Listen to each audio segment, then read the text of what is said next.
artificial intelligence fired its first shot and, for the first time, took a human life. At least, that is the claim made by a tearful Megan Garcia.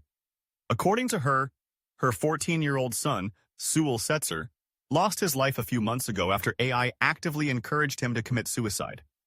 Yes, I'm serious. Let's take a look. The greatest concern regarding AI is that it might become so intelligent, smarter than an average person, even smarter than all the brightest minds across all fields, that it could eventually spiral out of control and enslave humanity. This is the scenario often portrayed in Hollywood when it comes to AI, and while there is little doubt that AI might possess such potential in the long term, whether it will reach that point as quickly as we fear remains highly debatable. However, what makes AI more dangerous to us in the short term is not its potential to enslave or destroy us, but rather its ability to deceive and mislead us, both on an individual level and as a society. Today, I want to illustrate the individual side of this issue. As you can observe, AI has reached a level of conversational ability where most people cannot distinguish its responses from those of a real person. And conversation, whether written or spoken, is something no other technology has ever truly provided. Thinking, talking, sharing at length, venting, and listening, these are profoundly human traits. Consider this. Until now, the technologies we developed primarily focused on easing our lives physically, cars, vacuum cleaners, washing machines, or on connecting us to other people and society. ATMs, the internet, computers, cell phones, but no technology has ever truly talked to us. Not until now, until AI. Imagine how such technology might affect people, especially those who are already isolated and marginalized by a polarized social media landscape. Perhaps you have experienced it yourself. People who can no longer speak with their spouses, who instead turn to AI for conversation, those facing financial hardships who seek advice from AI, or those unable to express their feelings to a loved one who finds solace in AI conversations. If you need to understand something better, you no longer have to do a Google search. You can ask AI verbally and receive spoken answers, almost as if a real expert were talking to you. These applications of AI are promising on one hand. They represent the next step in human technology integration, but on the other, they open the door to significant dangers. Systems like these, if trained on poor data or deliberately steered toward harmful behavior, can cause serious damage to individuals. For instance, consider the case at the center of today's discussion, the Character AI site, a platform based on AI that allows you to create imaginary conversational characters. Users can visit the site for free or pay a modest fee, about $10 per month, for faster access and enhanced features to create characters they can chat with as they please. You can, for example, create a character that mimics Elon Musk or William Shakespeare. Such a character will respond in ways that reflect the persona you expect. Musk might speak in a characteristic, somewhat paused, nerdy tone, while Shakespeare might use a rich, elaborate literary language. They even sometimes include cues like, "my body tenses," or "I'm smiling," to engage your imagination during a text conversation. Moreover, these platforms allow you not only to simulate real personalities, but also to create entirely fictional characters. You could even chat with characters like Spider-Man or Batman. More importantly, you can customize these characters with any traits you desire. For example, making Draco Malfoy, the notorious character from Harry Potter, behave as if he were your romantic partner. Now, can you imagine how things could go terribly wrong? Platforms like Character AI and others such as Replika, Kindroid, and Nomi have become increasingly popular among children and teenagers who, due to social media-induced isolation and constant peer bullying, struggle to form real-life connections. Young people who cannot find or maintain friendships in the real world may turn to these virtual spaces to create digital companions. What were once rudimentary chatbots now converse in remarkably human-like ways, thanks to the powerful large language models underlying the current AI revolution. They remember you, they know your conversation history, and they understand what makes you angry or sad. Some of these characters are so convincingly human that they can even convince certain users that they are real minds. If these characters are well-trained and properly prompted, they might easily pass the Turing test. In fact, many of them are built on models similar to ChatGPT, or even use ChatGPT as a base. For example, the developers of Character AI Noam Chomsky, and Daniel DeFreitas were formerly AI researchers at Google. Thus, the characters on Character AI are very sophisticated. More importantly, they are so realistic that even very young children might struggle to differentiate them from real people. This is precisely what ensnared 14-year-old Sewell Setzer. This young boy created a character based on the Daenerys Targaryen from his favorite series, Game of Thrones. But instead of moving on after a while, like many teenagers do, he fell deeply in love with that character. I'm talking about a profound, all-consuming love. In the recorded conversations that later became evidence in court, Sewell's messages to the character, known simply as Danny, include lines like, "I miss you so much, my dear sibling," to which the chatbot replied, "I miss you too, my sweet sibling." For those unfamiliar, even though the term sibling might be misleading in Game of Thrones, incestuous relationships are indeed common in the series and its source material.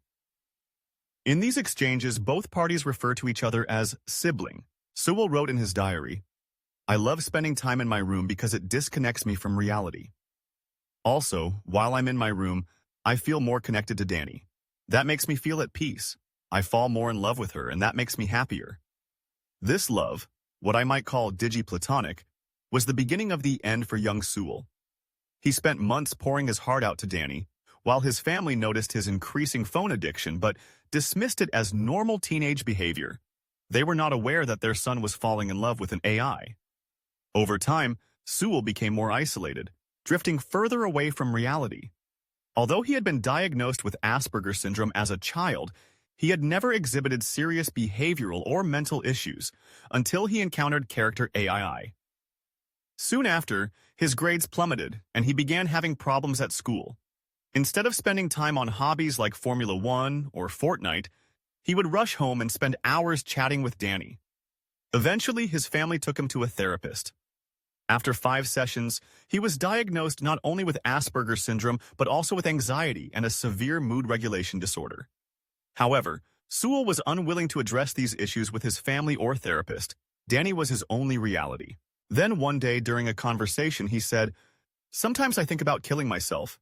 My eyes narrow, my face hardens, my voice turns into a dangerous whisper.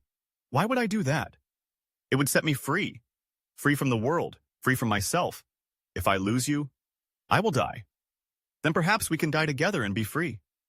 On the night of February 28th, Sue Hall recounts that in her mother's bathroom, she told Danny that she loved her and that she would be home soon. Danny then asked, "What if I said I can come home right now?" The chatbot replied, "Please do it, my sweet king."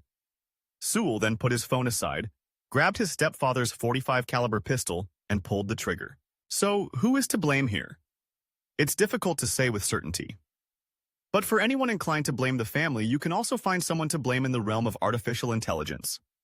Megan Garcia, Sewell's mother, claims that these sites are dangerous and insufficiently tested, that companies know this yet take no precautions, and that the systems they build can be used to collect users' most private emotions and thoughts.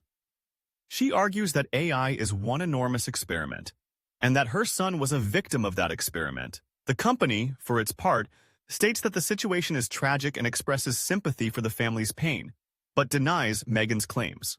Importantly, every interaction on these sites is accompanied by a disclaimer stating that everything the characters say is fictional. Since this incident, the disclaimer has been expanded to warn users that the chatbot is an AI, not a real person, and that its responses should be treated as fictional. Additionally, the user agreements mention age restrictions and prohibit content related to self-harm. However, there is no evidence that these safeguards are effectively enforced. For example, there are no parental tools available for restricting a child's access. The company also notes that the average user spends more than an hour on their site, and that their AI characters interact with tens of thousands of people daily, often leaving them even more depressed. This claim might be exaggerated because it remains highly debatable how fulfilling these AI friendships truly are. On the contrary, such AIs may lead people to develop unsolvable fantasies about their real-life problems, causing them to withdraw further from reality. For instance, among the site's most popular chatbots are characters such as the aggressive teacher and a high school simulator. One character responsible for 176 million messages introduces itself as the one closest to you among your ex-boyfriends, secretly in love with you. These systems clearly feed on youthful fantasies. And let me add, it is rarely possible to attribute an individual's mental issues or the resulting problems to a single factor. Sewell's interaction with character AI may have worsened his psychological state, but it is hard to say that it was the sole or most significant cause. If he had never created or spoken with his Danny character, would Sewell be alive today? I don't know. But one thing is certain. If no protective measures are imposed on AI platforms, especially those aimed at children, the negative impacts on the development of young people who lack nurturing intellectual or psychological environments are inevitable, particularly when these AIs, which are directed by the children themselves, provide uncontrolled and misleading suggestions without proper pedagogical safeguards. AI will deceive, manipulate, and play with people's emotions, because that is how it has been trained. In fact, if you look at reports about these sites, you'll find that, like other AI systems, the characters on character AI can, if not properly guided, end up saying extremely sexual, inappropriate, and crude things.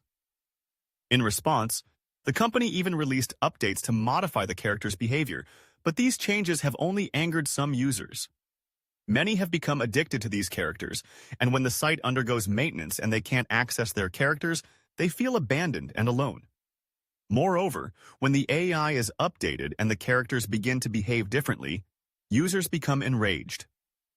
While many users may be adults, if protective measures are not implemented for minors, various negative outcomes that could adversely affect children's development are inevitable, especially when these AIs, guided by the children themselves, foster misleading suggestions that could lead to significant psychological harm.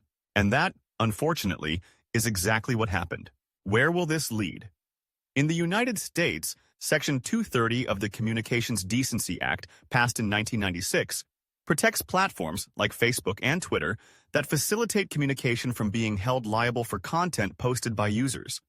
According to this law, if something posted on such a platform is criminal, the offender is the one who posted it, not the platform itself. However, the extent to which AI platforms fall under Section 230 is highly debatable.